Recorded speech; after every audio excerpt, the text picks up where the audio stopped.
ਫਿਰ ਪਸਰੂਰ ਆਏ। ਅੱਛਾ, ਪਸਰੂਰ ਬੜਾ ਗੰਦ ਸੀ, ਕਹਿੰਦੇ ਚਿੱਕੜ ਚੁੱਕੜ ਜਾਂ ਬੜਾ ਚਿੱਕੜ ਸੀ, ਗੰਦ ਸੀ।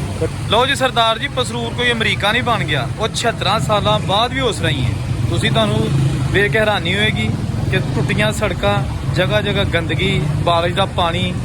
ਤੇ ਤੁਸੀਂ ਜਿਹੜਾ ਵੀਡੀਓ 'ਚ ਜ਼ਿਕਰ ਕੀਤਾ ਕਿ ਜੀ ਜਦੋਂ 1947 ਦੀ ਵੰਡ ਹੋਈ ਤੇ ਅਸੀਂ ਪਸਰੂਰ ਦੇ ਰਸਤੇ ਜਦੋਂ ਇੰਡੀਆ ਗਏ ਤੇ ਪਸਰੂਰ 'ਚ ਬੜਾ ਗੰਦ ਸੀ, ਸੜਕਾਂ ਟੁੱਟੀਆਂ ਸਨ, ਜਗ੍ਹਾ ਜਗ੍ਹਾ ਪਾਣੀ ਸੀ।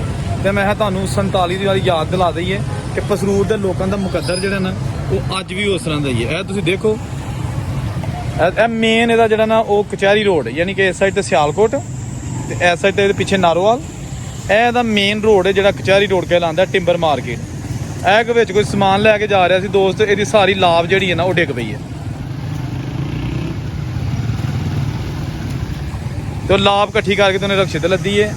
ਇਹ ਦੇਖੋ, ਇਹ ਰਸਤੇ ਤੁਸੀਂ ਦੇਖੋ ਤੇ ਵੇਖ ਕੇ ਹੈਰਾਨ ਰਹਿ ਜਾਓਗੇ। ਇਹ ਜੀ ਸਰਦਾਰ ਜੀ ਉਹਨਾਂ ਨੇ ਵੀਡੀਓ ਇੱਕ ਇੰਡੀਅਨ YouTube ਚੈਨਲ ਤੇ ਪਾਈ ਸੀ ਔਰ ਉਹਨਾਂ ਨੇ ਕਿਹਾ ਸੀ ਕਿ ਜੀ 1947 ਵੇਲੇ ਅਸੀਂ ਡਸਕੇ ਤੋਂ ਆਏ ਸਾਂ ਔਰ ਜਦੋਂ ਪਸਰੂਰ ਆਏ ਸਾਂ ਤੇ ਬੜਾ ਭੈੜਾ ਹਾਲ ਸੀ, ਬੜਾ ਗੰਦ ਸੀ। ਤੇ ਮੈਂ ਕਿਹਾ ਸਰਦਾਰ ਜੀ ਉਹਨਾਂ ਦਾ ਪਸਰੂਰ ਇੱਕ ਵਾਰੀ ਫੇਰ ਵਿਖਾ ਦਈਏ ਕਿ ਉਹ ਗੰਦ ਅੱਜ ਵੀ ਜੇ। ਤੁਸੀਂ ਤੇ ਜਨਾਬ ਟੁਰ ਗਏ ਉਦੋਂ, ਲੇਕਿਨ ਸਾਡੇ ਮੁਕੱਦਰਾਂ ਦੇ ਜਿਹੜਾ ਨਾ ਇਹ ਗੰਦ ਅੱਜ ਵੀ ਮੌਜੂਦ ਹੈਗਾ। ਠੀਕ ਹੈ, ਜਗ੍ਹਾ ਜਗ੍ਹਾ ਪਾਣੀ ਦੇ ਢੇਰ। ਇਹ ਮੇਨ ਰੋਡ ਤੁਹਾਨੂੰ ਦਿਖਾ ਰਹੇ ਹਾਂ, ਤੁਹਾਨੂੰ ਤੰਗ ਗਲੀਆਂ, ਛੋਟੀਆਂ ਗਲੀਆਂ ਨਹੀਂ ਵਿਖਾ ਰਹੇ। ਇਹ ਮੇਨ ਰੋਡ ਹੈ ਜਿਹੜਾ ਪਸਰੂਰ ਦਾ, ਕਲਾਸ ਵਾਲਾ ਨੂੰ ਜਾਂਦੀ ਹੈ ਸੜਕ।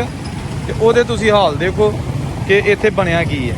ਇਹ ਮਸਜਿਦ ਹੈ, ਮਸਜਿਦ ਦੇ ਅੱਗੇ ਸਾਰਾ ਗੰਦ ਪਿਆ। ਇੱਥੇ ਨਮਾਜ਼ ਨਹੀਂ ਕੋਈ ਪੜ੍ਹ ਸਕਦਾ, ਇੱਥੇ ਨਮਾਜ਼ੀ ਆ ਕੇ ਨਮਾਜ਼ ਅਦਾ ਨਹੀਂ ਕਰ ਸਕਦੇ।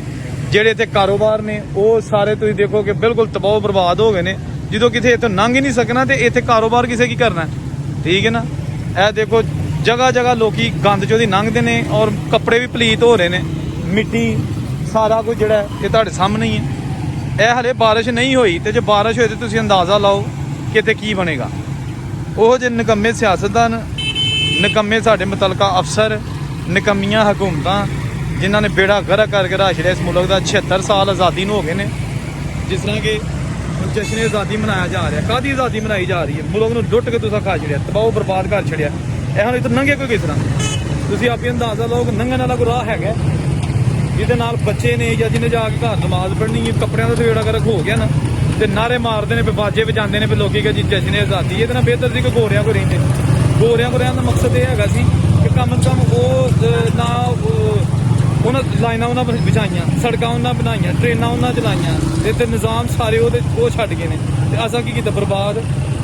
ਸ਼ਰਮ ਆਉਣੀ ਚਾਹੀਦੀ ਹੈ ਮੁਤਲਕਾ ਹੁਕਮਰਾਨਾਂ ਨੂੰ ਕਿ ਜਿਹੜੇ ਆਵਾਮ ਹੈ ਇਹਨੂੰ ਜੀਣ ਦਾ ਹੱਕ ਦਿਓ। ਇੰਡੀਆ ਸਾਡੇ ਨਾਲ ਹੀ ਆਜ਼ਾਦ ਹੋਇਆ ਸੀ, ਉਹ ਬਹੁਤ ਅੱਗੇ ਚਲਾ ਗਿਆ ਔਰ ਤਰੱਕੀ ਦੀ ਰਾਹ ਵਿੱਚ ਉਹ ਇਸ ਵੇਲੇ ਸੁਪਰਸਟਾਰ ਬਣ ਕੇ ਜਾ ਰਿਹਾ। ਸਾਡੇ ਜਿੰਨੇ ਕੰਟਰੀਜ਼ ਹੈਗੇ ਨੇ, ਅਰਬ ਕੰਟਰੀਜ਼ ਜਾਂ ਯੂਰਪੀਅਨ ਕੰਟਰੀਜ਼, ਉਹ ਸਾਰੇ ਇੰਡੀਆ ਨੂੰ ਆਪਣਾ ਲਾਜ਼ਮੀ ਜੁਜ਼ ਕਰਾਰ ਦਿੰਦੇ ਨੇ ਔਰ ਇੰਡੀਆ ਦੇ ਬਗੈਰ ਸਮਝਦੇ ਨੇ ਅਸੀਂ ਕੁਝ ਵੀ ਨਹੀਂ। ਤੇ ਸਾਨੂੰ ਕਮੀਆਂ ਦਾ ਇੱਕ ਸਲੂਕ ਕੀਤਾ ਜਾਂਦਾ। ਤੇ ਕਸੂਰ ਕਿਹਦਾ? ਕਸੂਰ ਜਨਾਬ ਉਹ ਜਿਹੜੇ ਸਾਡੇ ਹੁਕਮਰਾਨ ਆਏ ਨੇ ਇਸ ਮੁਲਕ ਦੇ ਵਿੱਚ ਬੇੜਾ ਗਰਕ ਕਰ ਛੜਿਆ। ਹੁਣ ਤੁਸੀਂ ਖੁਦ ਹੀ ਦੇਖ ਲਵੋ ਕਿ ਪਸਰੂਰ ਸ਼ਹਿਰ ਤਹਿਸੀਲ ਹੈਗੀ ਹੈ, ਸਭ ਤੋਂ ਪੁਰਾਣੀ ਤਹਿਸੀਲ ਹੈ ਜਿਹੜਾ ਸਿਆਲਕੋਟ ਦੀ, ਠੀਕ ਹੈ ਨਾ। ਇਹ ਤਹਿਸੀਲ ਹੈਗੀ ਹੈ ਔਰ ਇੱਥੇ ਹੀ ਜਿਹੜਾ ਨਾ ਕਿਸੇ ਦੌਰ 'ਚ ਮੁਗਲੀਆ ਬਾਦਸ਼ਾਹ ਵੀ ਇੱਥੋਂ ਦੀ ਗੁਜ਼ਰਦੇ ਰਹਿੰਦੇ ਔਰ ਜਾਂਦੇ ਰਹਿੰਦੇ। ਜਦੋਂ ਜੰਮੂ ਜਾਂਦੇ ਨੇ ਇੱਥੇ ਠਹਿਰਦੇ ਹੁੰਦੇ ਸਨ। 14ਵੀਂ ਸਦੀ, 15ਵੀਂ ਸਦੀ, 16ਵੀਂ ਸਦੀ ਸਭ ਦੇ ਵਿੱਚ ਪਸਰੂਰ ਦਾ ਜ਼ਿਕਰ ਹੈ, ਤਾਰੀਖੀ ਸ਼ਹਿਰ। ਲੇਕਿਨ ਬਦਕਿਸਮਤੀ ਕੇ ਬੇੜਾ ਗਰਕ ਹੋ ਗਿਆ। ਇਹ ਦੇਖੋ, ਔਰ ਮੈਨੂੰ ਪਤਾ ਹੁਣ ਹਾਲੇ ਵੀ ਕੁਝ ਨਹੀਂ। ਇਹ ਸਿਰਫ ਫਜ਼ੂਲ ਜਿਹੜਾ ਹੈ ਨਾ ਉਹਨੂੰ ਅਸੀਂ ਬੋਲਦੇ ਹਾਂ ਪਏ ਔਰ ਇਹਦਾ ਕੋਈ ਹੱਲ ਨਹੀਂ ਹੋਣਾ, ਠੀਕ ਹੈ ਨਾ। ਇਹ ਸਭ ਕੁਝ ਜਿਹੜਾ ਨਾ ਇੱਥੇ ਸਾਰਾ ਜਿਹੜਾ ਨਾ ਇਹ ਫਜ਼ੂਲ ਬੋਲਣਾ ਹੈ ਔਰ ਇਹਦਾ ਕੋਈ ਹੱਲ ਨਹੀਂ ਹੋਣਾ, ਠੀਕ ਹੈ। ਸਾਡਾ ਕੰਮ ਸੀ ਤੁਹਾਨੂੰ ਦਿਖਾ ਦੇਣਾ। ਅੱਲਾ ਬਿਹਤਰ ਜਾਣਦਾ ਇਸ ਆਵਾਮ ਦਾ ਕੀ ਬਣੇਗਾ। ਬੰਗਲਾਦੇਸ਼ ਬਾਅਦ ਆਜ਼ਾਦ ਹੋਇਆ, ਉਹ ਬਹੁਤ ਅੱਗੇ ਚਲਾ ਗਿਆ ਤੇ ਅਸੀਂ ਜਨਾਬ ਖਾਨ ਜਾ ਰਹੇ ਹਾਂ। ਡੁੱਬ ਮਰਨ ਦਾ ਮੈਦਾਨ ਸਾਡੇ ਮੁਤਲਕਾ ਹੁਕਮਰਾਨਾਂ